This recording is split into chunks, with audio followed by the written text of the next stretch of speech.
It feels good to be back with you. Christian Gokel alongside Cody Queen and Cam Ursher here on Second Down. It's been a while, guys.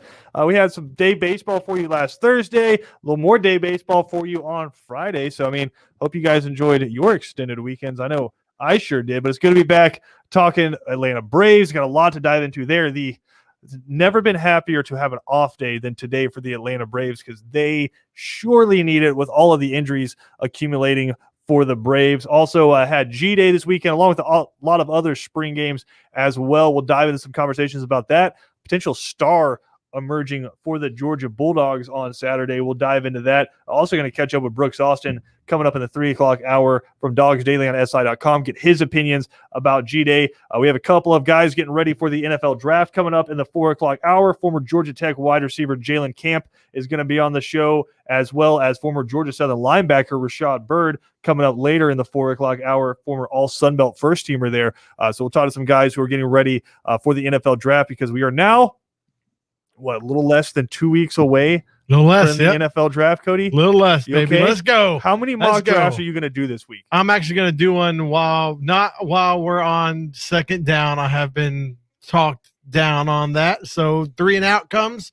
I'm going to give some attention to them, but mostly to the mock draft. Can we break down what you just said there? You say you get talked down on second down about mock drafts. Yeah, because I don't pay attention. I just do mock drafts, and I don't pay attention to the show. So. Oh, so you're saying you were literally going to do it while you're producing 3 and out, is what you're saying? Yeah. Okay, because Cam, you missed it last week on Wednesday. As I tried to throw something to Cody, he just was not paying attention whatsoever, and just completely took the show on a separate direction. So yeah, I was like, yeah, I like Kelly Blue. What's up? Like, we were like, where? But we got through it. We got our extended weekend, and now we're back. But so you're going to be doing mock drafts during 3 and out. How many mock drafts do you think you're going to do this week? Today, I'm doing a full 7-rounder. Whoa! For the love of God, why? So fun. Why? It's draft. It's mock draft season, baby. Because you only get to do it for like another week or so. And then the day after, I'm already doing one for 2022. Let's go, baby. It's just so gross. Let's go. It's so gross. We will do next week our final mock draft on 3 and out and try to get as close as we can. I'm thinking about Cody either doing a mock draft where we all do it together or we all do 1 through 32 and whoever gets it closest wins. Like kind of a competition thing.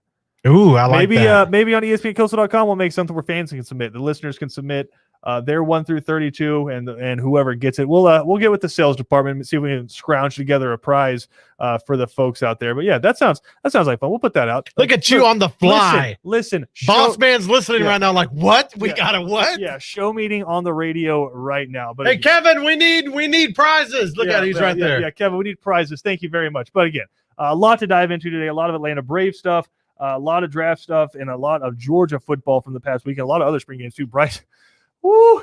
Alabama's got them another quarterback, and he looked real good on Saturday. So we'll dive into all that. But I want to go back to Trevor Lawrence because we were kind of talking about this last week. We really dove into it on 3 and out, and Trevor Lawrence has responded to the criticism. Cody, did you see this in the Sports Illustrated article from Trevor Lawrence where he's saying, like, listen, football doesn't define me. Like, I'm not going to be a guy who lives and dies about football. And people, Cody, lost their minds. Like, if your team has the number 1 draft pick, Cody, you need a quarterback. And Trevor Lawrence is out here saying, I'm not defined by football. What's your first reaction?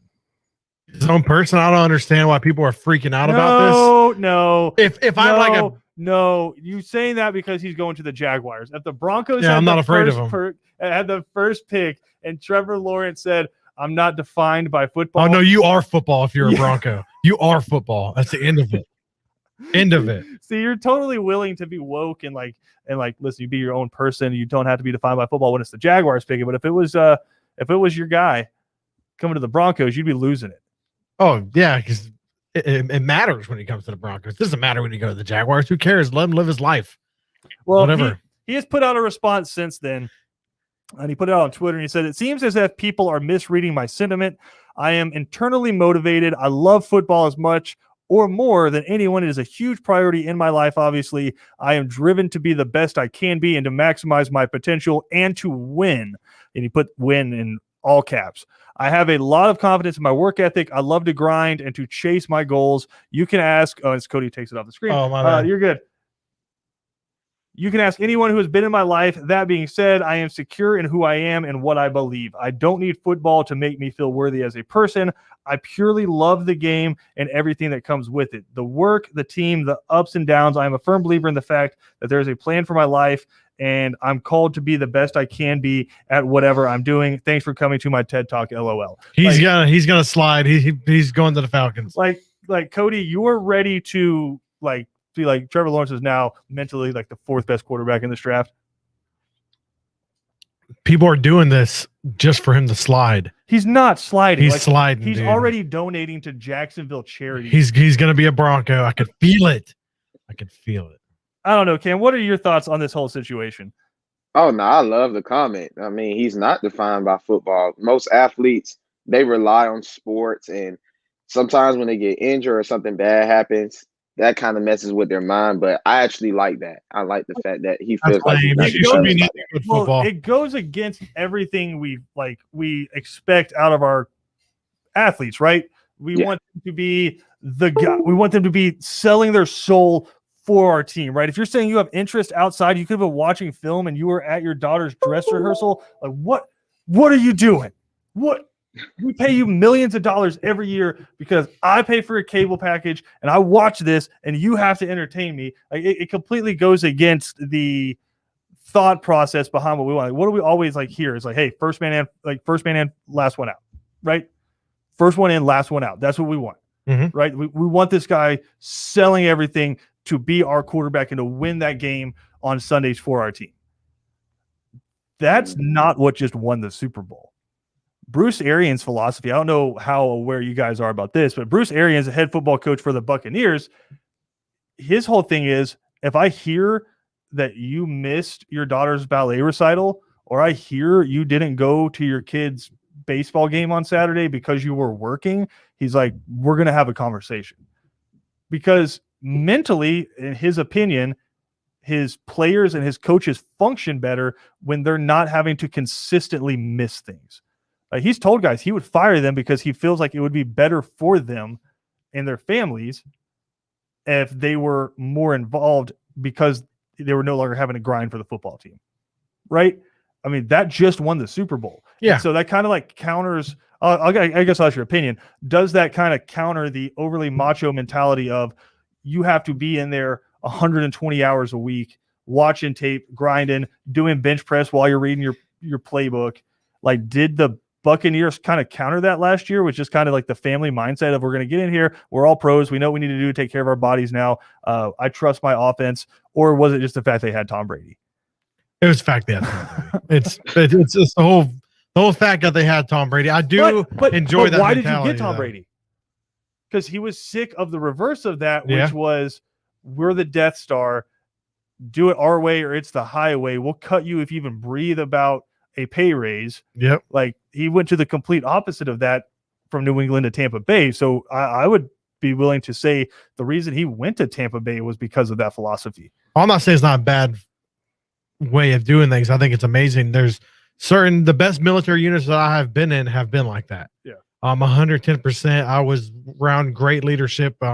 Anytime it was Colton's first birthday, I got to go home in the middle of Iraq to go do that because they know, hey, happy soldiers are going to be the harder working soldiers. Like same with football players. Eventually, when you keep missing stuff, it starts grinding on you. Exactly. It really starts getting in your head. Then you got to go home, and your family's not happy with you because you're never there. You're missing big things. Your kids are disappointed with you and all that stuff.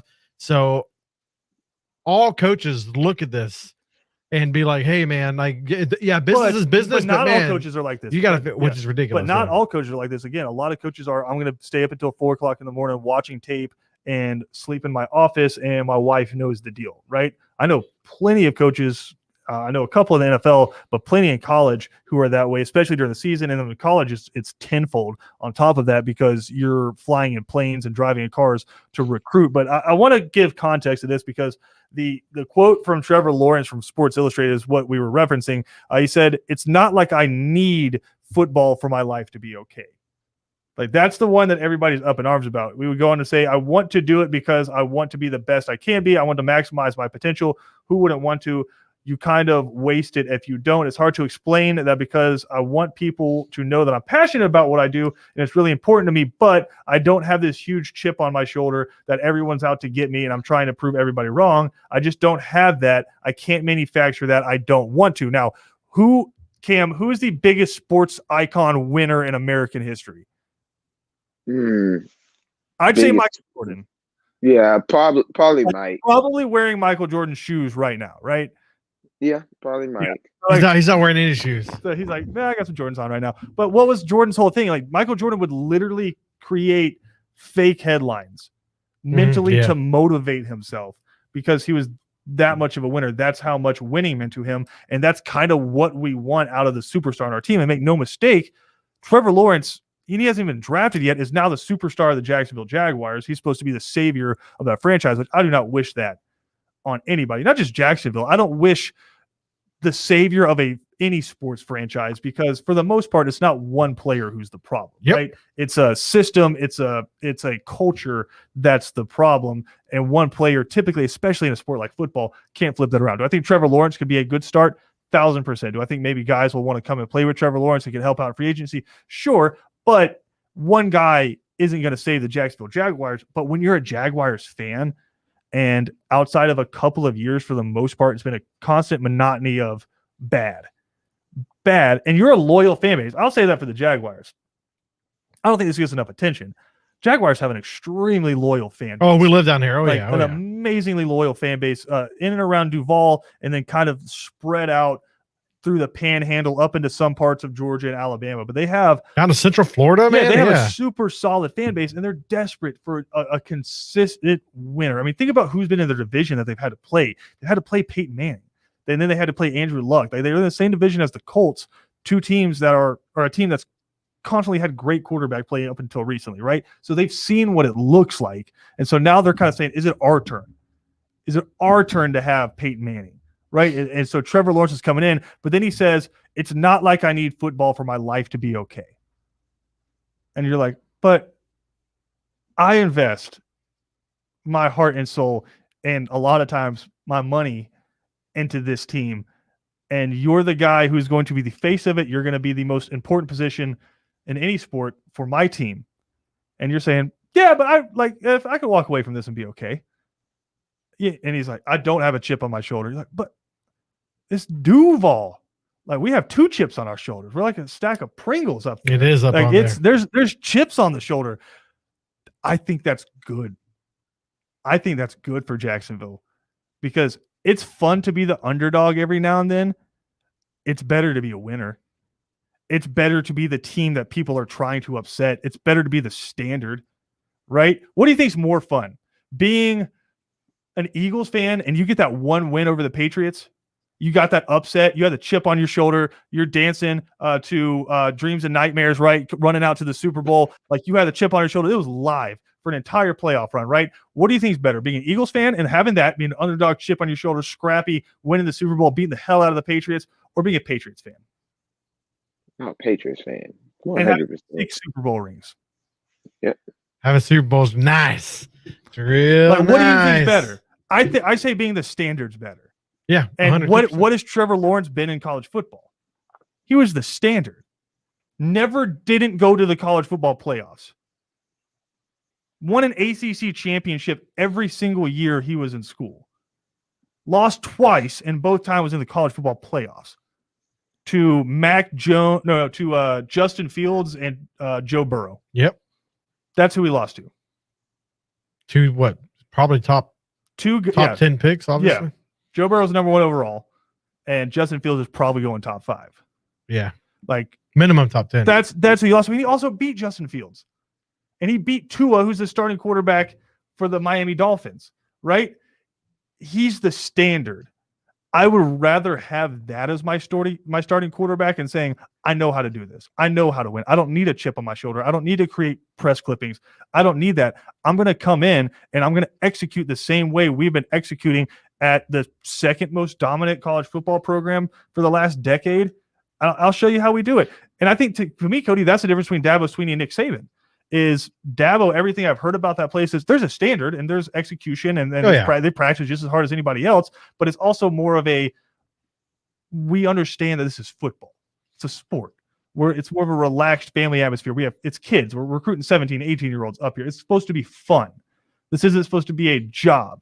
Whereas Alabama, much like New England and the Patriots, number one thing, no matter what's winning.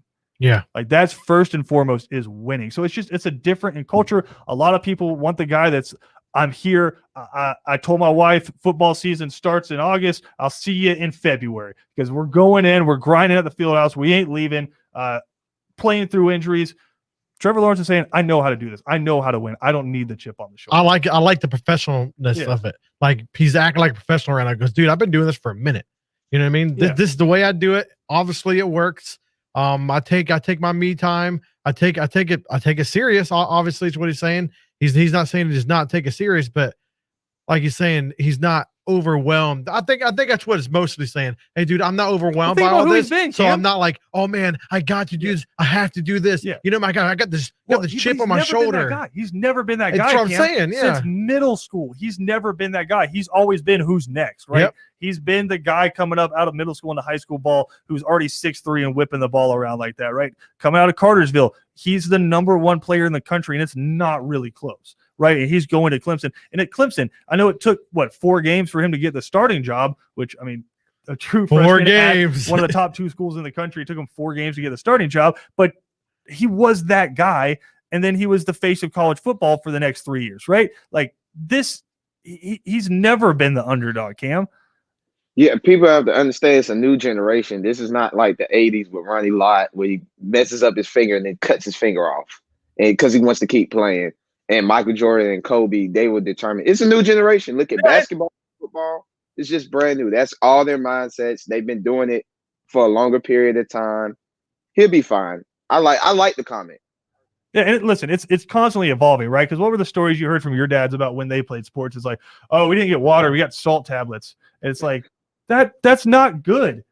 Right? My dad's like really old. Yeah, so. it's like that, but that's not good. Like that's not optimizing your performance. That's just it makes you tough. It's like it also makes you dead sometimes. Like that's how heat strokes happen. Mm-hmm. That's how dehydration happens. It's like ask Nick Saban if he's giving players salt tablets or if he has like the most expensive sports nutrition experts constantly monitoring all of his players at all times to make them the peak machines that they are. Like Derrick Henry doesn't get produced if you're giving them salt tablets instead of water. Well, you know what you give them is the Christmas special. You give them the old mustard packets, baby. Oh, 1,000%. Yeah. Now, if you don't know out there, we got to go to break. But if you don't know out there, if you need some quick electrolytes, just a straight mustard packet, nothing else. Oh, yeah. Keep it in the golf bag for when it gets hot out there. You drink some water, you suck down a mustard packet, straight electrolytes. We got more to come here on Second Down. Georgia had their spring game on Saturday. We'll dive into some of that. Also update you on some of the latest news from the Atlanta Braves. Obviously, Ronald Acuna injuring an abdominal muscle yesterday. We'll update you on what the latest is on that. Some other injuries for the Atlanta Braves as well. Christian Gokel alongside Cody Queen and Cam Ursery here on Second Down. We'll be right back after this.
Christian Gokel alongside Cody Queen and Cam Ursher here on Second Down. Glad to have you alongside. We, of course, presented to you by The Uniform Source. 2 different locations in Savannah. Take care of all of your uniform needs. They got scrubs for you, embroidery, whatever you need uniform-wise. Hit up our good friends at The Uniform Source. Guys, the Atlanta Braves take 2 out of 3 from the Chicago Cubs in Chicago over the weekend. Also, back on Thursday, they got the 7-6 win to avoid being swept by the Marlins. So 3 out of 4, nice little run for the Braves here as they're trying to get back above 500. But it's just been a clunky season so far, right?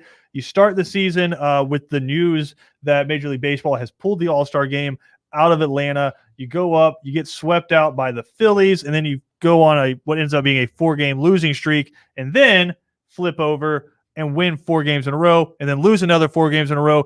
Pitching hasn't been great so far. Shocker. Offense was off to a sluggish start outside of one Ronald Acuna Jr. It's been a weird start of the season, and then this weekend happens, and it's just injury after injury after injury to your pitching, to a lot of position players out there. You're down 2 center fielders right now for the Atlanta Braves, down another outfielder, as last night during the game, Ronald Acuna Jr. diving back to first base, apparently tweaked something in his abdomen. It sounds like an abdominal strain is what they're saying, but when you think how much torque those dudes put on their core, their trunk right there, that might be something that keeps them out, maybe a 10-day IL stint. We don't know Just yet. take your time, baby. Yeah, they're waiting on an MRI. But I mean, the dude's been the Atlanta Braves offense so far. I mean, this is from ESPN Stats and Info. He's one of 5 players since 1900. So for the kids down at home, that's 121 years of baseball. So one of 5 players in those 121 years to hit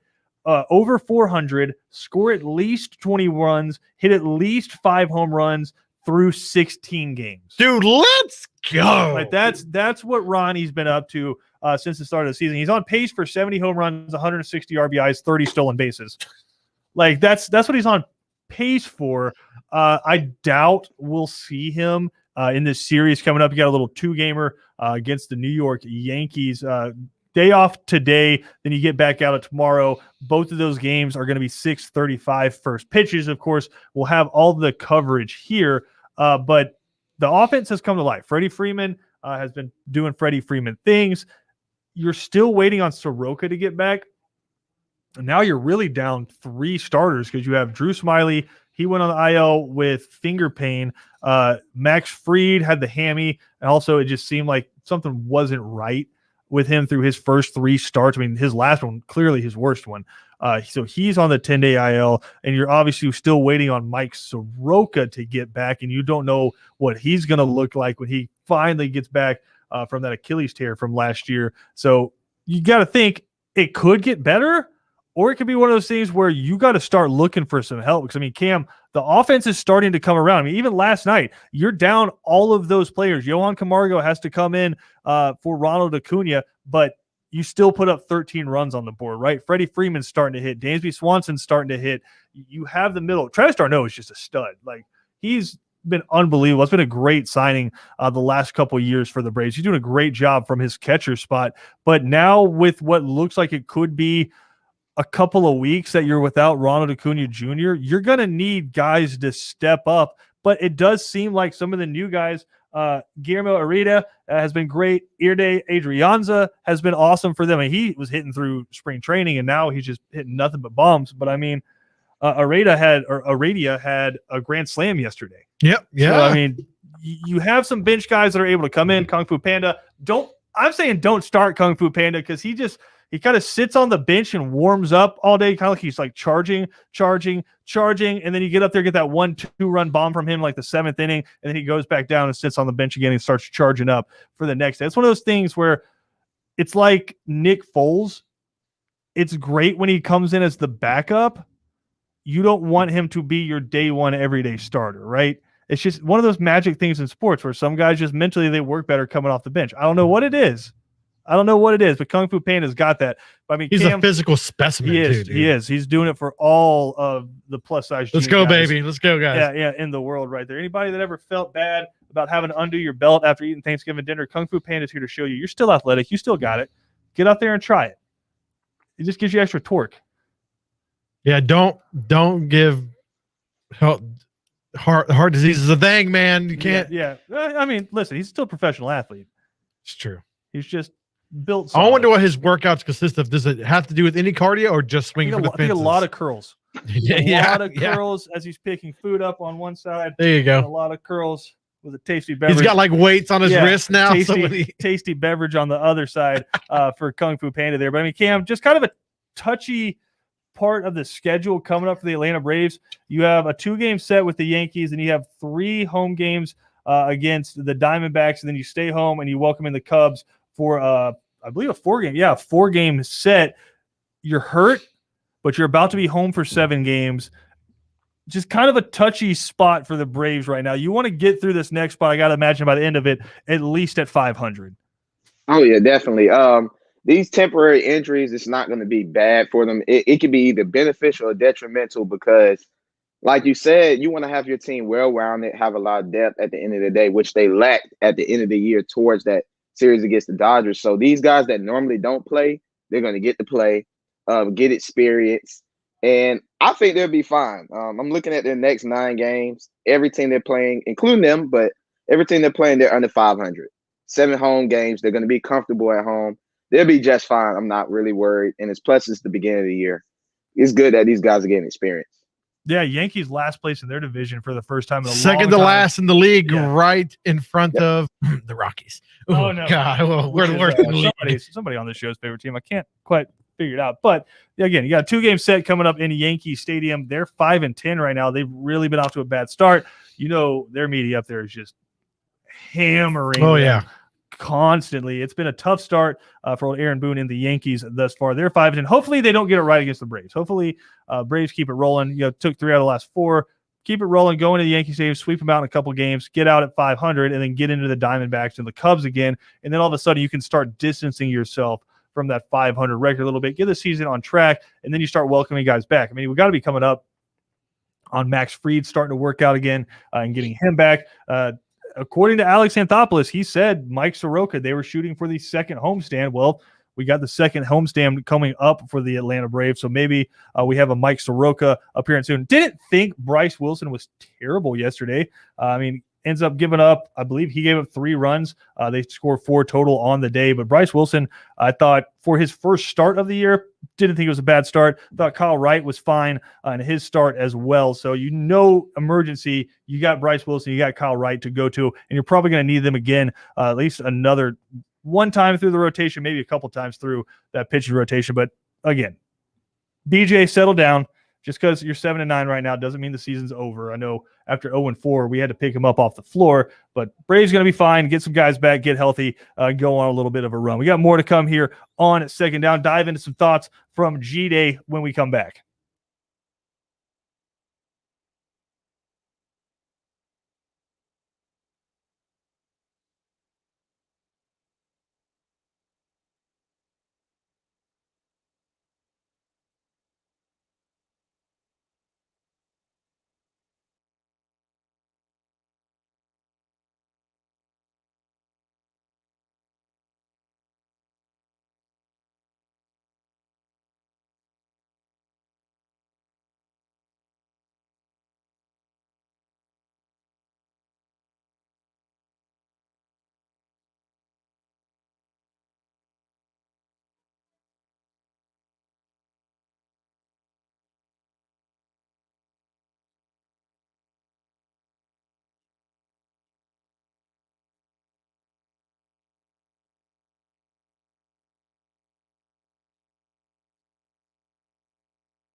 Second Down on ESPN Radio is presented to you by the Uniform Source. Glad to have you alongside on this Monday afternoon. The Dogs took the field in Sanford Stadium for the first time in 2021 on Saturday as they played G-Day. Cody had the red versus the black QBs in the all-white. I miss the Mark Richt days of the quarterbacks in the green uniforms, man.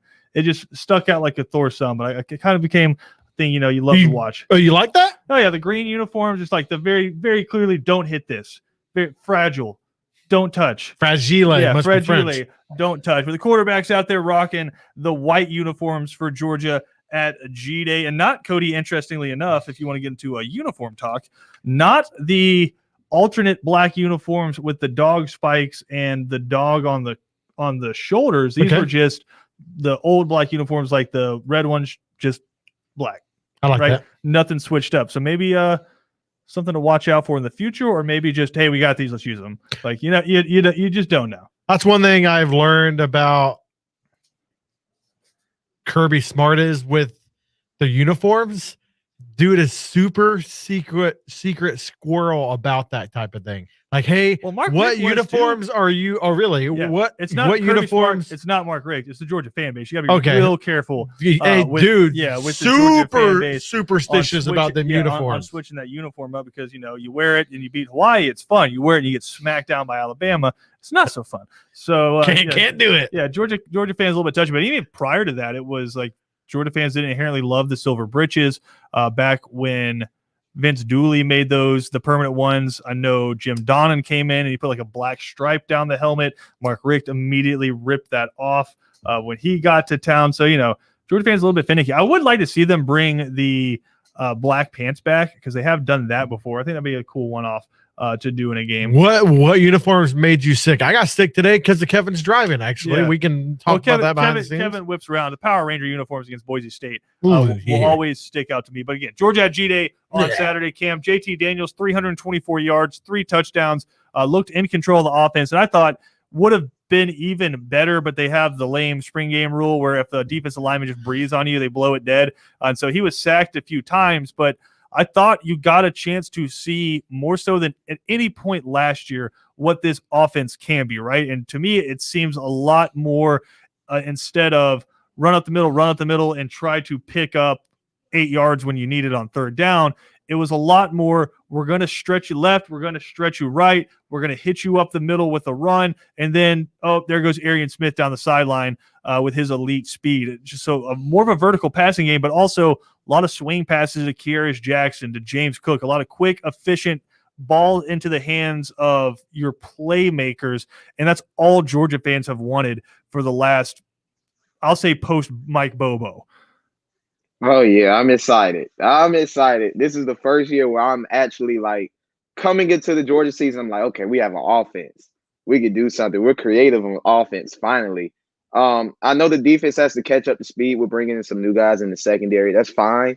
But the offense, that's where the new mecca of college football is, per se. Alabama, LSU last year, they've shown it. Their defense got better throughout the season. I'm excited. I'm loving the progression of JT Daniels. It's going to be awesome watching him this year. And he looked like the QB1. There's no question about who the guy was. But I thought quarterbacks as a whole really shined on Saturday. Stetson Bennett comes in 3 for 3 right down the field. His team actually scores the first touchdown of the day. He hit Kearis Jackson on a nice wheel route down the sideline, dropped it right in the bucket. So Stetson looked in control.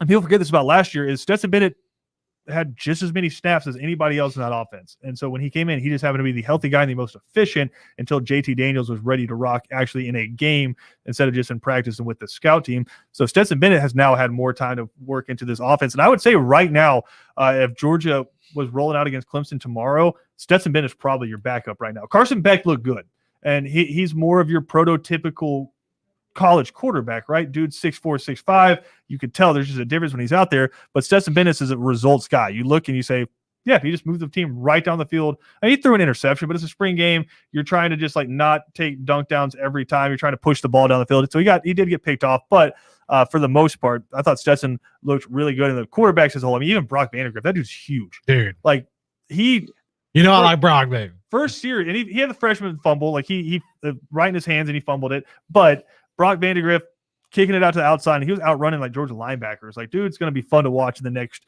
few years. But some other notes from the game. Obviously, George Pickens is out, and so you're trying to figure out who that X receiver is going to be. A lot of people thought it was going to be Jermaine Burton. He's still, I'm not going to say he's dealing with the knee anymore, but they're still being super cautious with him. So he's not participating in the last scrimmage, the G-Day game. His replacement, and they were calling him A.D. Mitchell on the broadcast. And that's what Kirby Smart calls him. I've asked some folks close to the program, and apparently it is Adonai Mitchell. Okay. We'll get clarifications, but Adonai Mitchell, A.D. Mitchell, true freshman, coming in, all 6'4" of them, and he was the most targeted receiver of the day. He had 13 targets, ended up with 7 catches, 105 yards, and a touchdown. All right. So he could be a name to watch, and he did the George Pickens kiss when he scored his touchdown. So a little homage to the injured number 1 receiver for the Dogs. So he's a name to watch.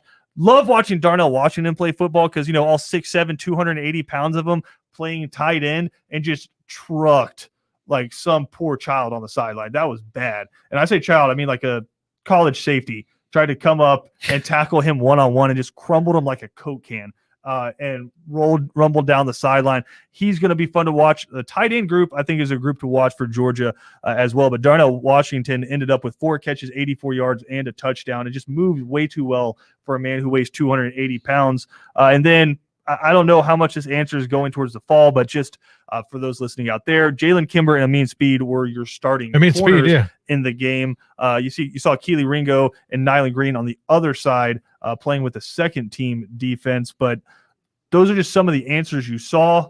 Concerns I have, Georgia's defensive line on both sides. So the first team and the second team were completely resetting Georgia's offensive line every single play. Like any run that got broken off for the most part was off tackle, and you had some wide receivers and some tight ends picking up blocks, but for the most part Georgia's defensive line was eating them up. Now I don't know if that just means Georgia's defensive line's that good or Georgia's offensive line. You've seen a bunch of dudes shuffling around. You don't really know who your 5 guys across the line are going to be this year, but if it was those 5, they were getting reset a yard in the backfield every single play. Like that would be my biggest concern.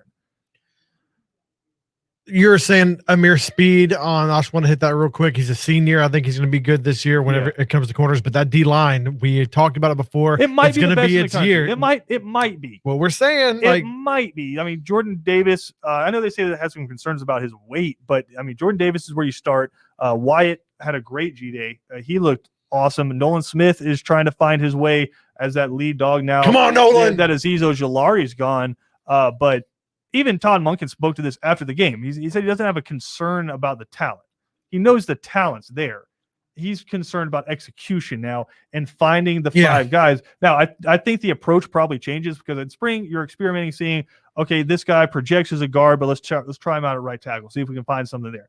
If he's not fitting at right tackle, let's kick him over to left guard, see how he's working there. But I don't know, we got a really good left guard, so maybe we take that left guard and we kick him out to right guard, and then we have that right guard, right tackle combo. You're playing around because you do have all those toys. You got a ton of 4- and 5-star dudes across that offensive line, some really talented guys that you can play with them. I trust Matt Luke to do a good job because really we haven't seen him not do that with an offensive line. So just Cam, my biggest concern, because week 1 you're going up against Clemson, and they maybe have the most. If Georgia has the best, Clemson might have the most underrated, because last year everyone was kind of disappointed in Clemson's defense. They're starting a lot of freshmen on that defensive line, a lot of sophomores. So now all those dudes are back, another year stronger, another year wiser. Georgia's got a challenge week 1, and you got to give JT Daniels a clean pocket to operate in, especially in this vertical offense. So for me, offensive line would be my biggest concern. Well, of course, going to the season last year, they were pretty bad, but Georgia has the best defense. Is my worry. I don't think they got better last year. Mississippi State stoned them. Cincinnati stoned them. I don't think they got better. No. I say they were pretty bad. They were pretty bad last year as well. But if the defensive line for Georgia is that good, then I'm not too concerned, because that means they're going to gobble up people the same way they gobbled up the offensive line on G-Day. Yeah. But that is a concern, just a tad, because first game of the season, that's a college football playoff game. Yeah. Say what you want. It's college football implications. So they got to be ready regardless. They're going to have – it's a weakness on every team. It is. Oh, for sure. And Savannah Christian, Demetrius Robertson, now playing his 6th year of college football, had a long touchdown catch.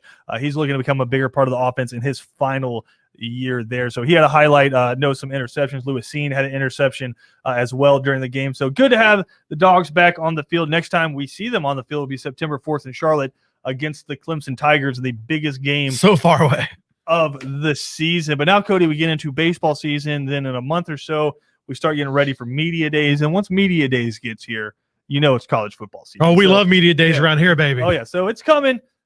Just take this month, recharge, relax, watch some Braves baseball, and we'll get ready for another college football season. More to come. Final segment of Second Down coming up next.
Big show coming up today on 3 and Out, the 3 o'clock hour. We'll catch up with Brooks Austin, Dogs Daily at SI.com, get his thoughts about G-Day. I know he's with kind of the same mind, wasn't overly enamored with the performance of the offensive line, so we'll dive into that with Brooks. We'll also catch up with former Georgia Tech wide receiver Jalen Camp.